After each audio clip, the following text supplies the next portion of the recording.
Agora a gente vai falar de economia, porque acabou agora há pouquinho o leilão de 2 campos do pré-sal na Bacia de Santos, realizado pela Agência Nacional do Petróleo.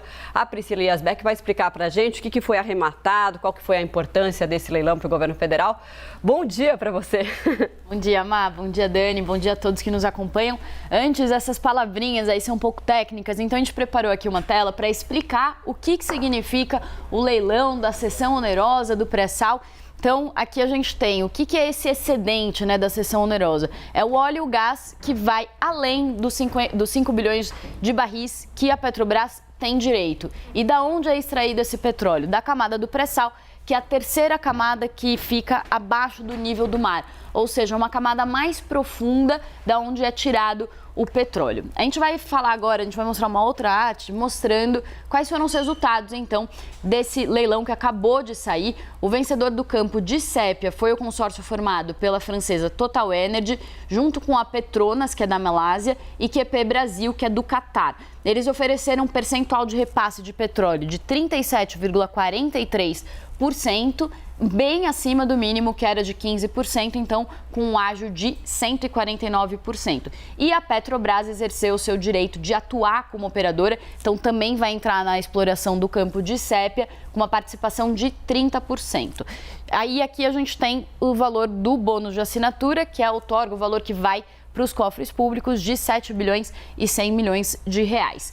E no caso de Atapu, o vencedor foi o consórcio formado por Petrobras, Total Energy e Shell, com um percentual oferecido de 31,68%, bem acima do mínimo de 5,89%, um ágio de 437%, portanto um leilão considerado bem sucedido pelos especialistas. Juntos, esses dois consórcios vão pagar, no total, em bônus de assinatura, o valor de 11 bilhões de reais, um dinheiro que vai direto para os cofres públicos, sendo 7 bilhões para estados e municípios e 4 bilhões para o governo federal. E as empresas também vão investir 200 bilhões de reais durante o período de exploração dos campos, e o governo espera um aumento de 12% na produção de petróleo e gás no país depois desse leilão. Conversei com alguns especialistas para a gente analisar um pouco dos resultados.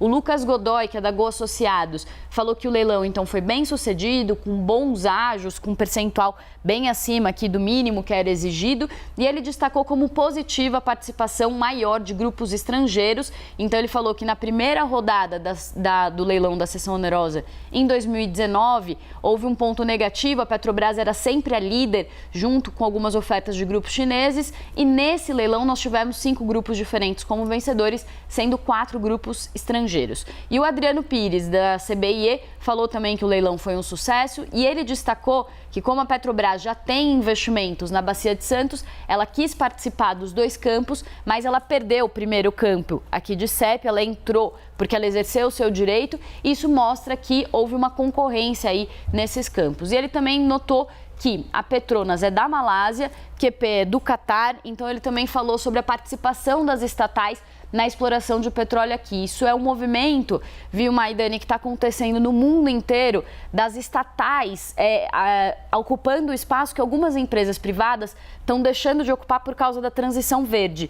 E o que acontece é que essas estatais, muitas delas são dirigidas em governos autocráticos, então tem também uma mudança aí dentro desse setor de petróleo, de a exploração está passando cada vez mais para as mãos dessas estatais de governos autocráticos, e isso pode futuramente deixar os países e a economia global mais refém desses regimes, um pouco parecido com o que a gente tem hoje ali com os países produtores da OPEP, que seguem a Rússia, a Arábia Saudita, e acabam controlando um pouco como que ficam os preços do petróleo no mundo. Essa exploração é uma forma de financiar esse tipo de governo, né? Mais também autocrático, mais sem democracia, mais ditatorial. Valeu, Pri. Exatamente.